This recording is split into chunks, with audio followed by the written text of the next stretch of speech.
La technologie, le numérique, c'est vraiment sa passion. Et pourtant, il se pose beaucoup de questions sur ses usages, sur ses limites.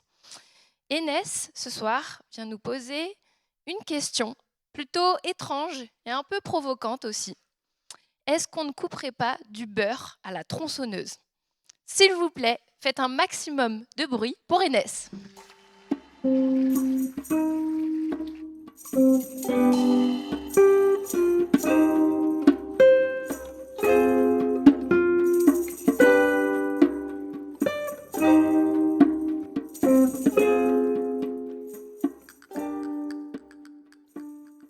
Bonjour tout le monde. Comme on vous l'a dit, je m'appelle Enes Kassar, j'ai 18 ans. Jusqu'à ce midi, j'étais en terminale STI 2D, donc sciences et techniques de l'industrie du développement durable. Et aujourd'hui, je vais vous parler d'un sujet qui nous concerne tous un petit peu.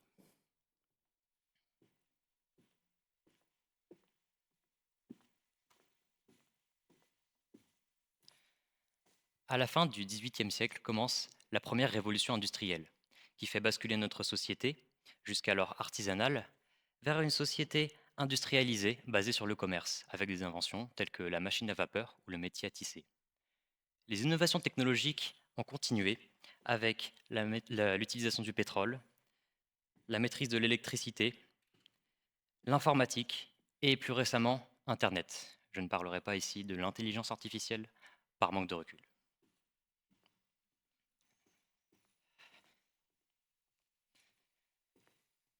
Je suis né en 2006. J'ai donc grandi avec les ordinateurs, les smartphones et Internet. Mais contrairement à la majorité des jeunes de mon âge, j'utilise très peu, le moins possible en fait, ces technologies.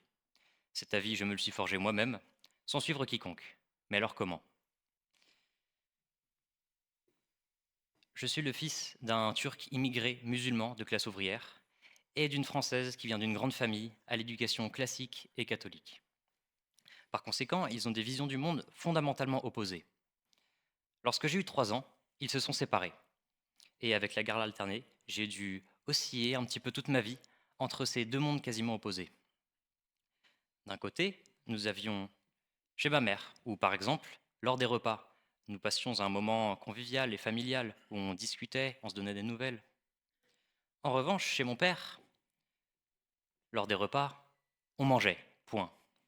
Et le moment familial était comme dispersé tout au long de la journée. Ces différences, elles m'ont poussé à avoir du recul sur ces deux modes de vie, sur ce qu'on me disait et sur ce que faisaient les autres. Et les autres de mon âge, ils passaient beaucoup de temps sur leurs écrans. Jeux vidéo en ligne, vidéos comme YouTube, réseaux sociaux. J'ai testé bien sûr, simplement pour essayer, pour m'intégrer. Mais au fond, ça m'a toujours un petit peu dérangé. Je voyais beaucoup de mes camarades de classe, presque obnubilés par leur téléphone ou leur ordinateur, ne voulant faire ça, que ça, pendant les cours, entre les cours ou après les cours. À la longue, ça m'a un petit peu dégoûté. Aujourd'hui, lorsque l'on se perd, on ne se fie plus à son sens de l'orientation, on ne demande plus son chemin, on regarde sur un GPS. Lorsqu'on ne se souvient plus de quelque chose, nous préférons regarder sur Internet au lieu de se creuser la tête quelques instants de plus. Et dès qu'on s'ennuie, on dégaine le smartphone, alors que c'est très important de s'ennuyer.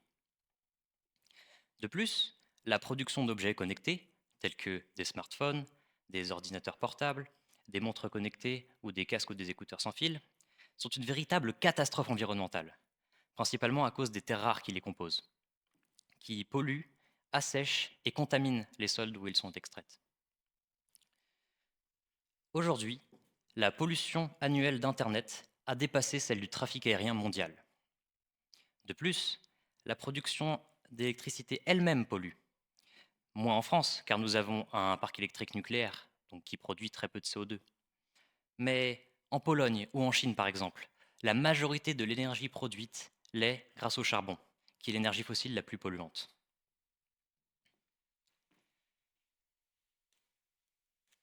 C'est pourquoi j'ai ceci. C'est mon téléphone, non pas un smartphone, un simple téléphone. C'est le choix que j'ai fait, car certes les hautes technologies sont pratiques, mais j'ai décidé de me concentrer sur l'essentiel. Alors oui, je me perds, mais je découvre de nouveaux endroits, je demande mon chemin et fais de belles rencontres. Je suis très fier de moi lorsque j'ai trouvé tout seul une information dont je ne me rappelais plus au lieu de regarder sur Internet. Et j'ai décidé de m'ennuyer, parce que c'est là que les idées fusent. Mais, et vous? Je ne veux pas vous donner une leçon, je ne veux pas vous indiquer une marche à suivre, absolument pas. Mais simplement vous poser cette question. Quel avis avez-vous à propos des bons comme des mauvais côtés de ces technologies qui sont de plus en plus présentes dans nos vies? Que perd-on en échange de l'économie de temps et des efforts qu'on ne fournit pas en utilisant ces technologies-là? Et est-ce que notre utilisation de ces technologies est réellement adaptée à nos besoins?